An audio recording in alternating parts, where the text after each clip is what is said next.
Pola lanjutan mayor. Di video ini Anda akan belajar berbagai macam pola lanjutan, seperti segitiga, wedge, pennant, bendera, dan persegi panjang. Prasyarat pola lanjutan apapun adalah kehadiran tren sebelumnya. Pola lanjutan mengindikasikan jeda temporer di tren, di mana harga berkonsolidasi sebelum berlanjut ke arah yang sama.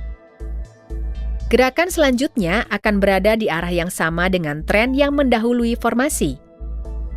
Volume perdagangan memainkan peran penting dalam mengkonfirmasi pola harga ini.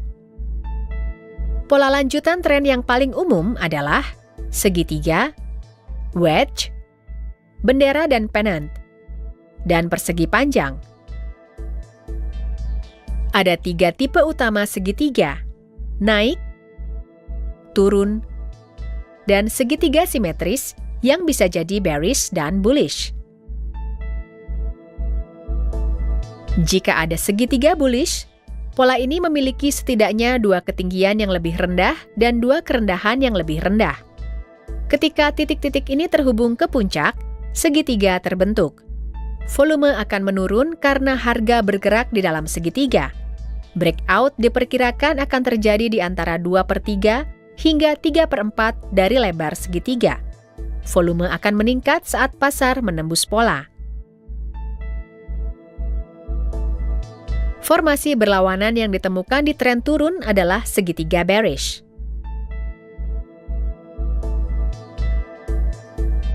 Untuk mengukur teknik jika ada segitiga bullish, teknik pertama adalah dengan mengukur tinggi dasar segitiga dan memperpanjang jarak itu dari titik penembusan.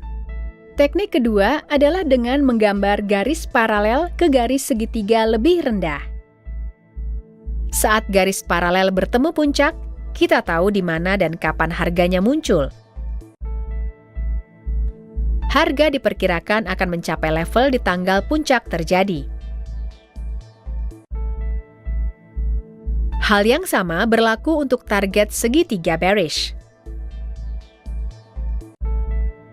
Untuk wedge bullish, pola ini diidentifikasi oleh 2 garis tren konvergen yang melebar di dasar dan berkontraksi saat berkumpul di puncak. Ini adalah pola menengah yang membutuhkan lebih dari 25 candle agar terbentuk, tetapi tidak lebih dari 75 candle. Wedge bullish memiliki kecenderungan yang jelas terhadap sisi negatif terhadap tren naik yang berlangsung. Wedge yang jatuh dianggap bullish. Segitiga dengan periode breakout sama dan teknik pengukuran juga diberlakukan. Pola sebaliknya adalah wedge bearish, yang memiliki kemiringan ke sisi atas terhadap tren turun yang berlaku. Wedge naik dianggap bearish. 2 pola lanjutan lainnya adalah bendera dan pennant. Bendera dan pennant merepresentasikan jeda singkat dalam pergerakan pasar yang dinamis. Keduanya didahului oleh gerakan garis yang hampir lurus, yang disebut dengan tiang bendera, yang terjadi saat ada volume besar. Harga kemudian berhenti untuk beberapa candle pada volume yang sangat rendah. Gerakan ini berlanjut ke ledakan volume. Kedua pola muncul di kisaran tengah pergerakan pasar, yang berarti pasar diharapkan bergerak setidaknya dalam jarak tiang bendera. Kebalikannya adalah bendera bearish dan pennant, di mana harga membentuk bendera atau pennant setelah penurunan, sebelum melanjutkan gerakan turun. Setelah pecah dari pola, pasar diharapkan meneruskan penurunan hingga setidaknya sejarak tiang bendera. Untuk persegi panjang bullish, pola dengan mudah diidentifikasikan oleh 2 ketinggian dan kerendahan yang mirip. Jika rally yang memiliki volume besar mundur dengan volume yang lebih sedikit, formasi ini kemungkinan besar adalah kelanjutan tren naik.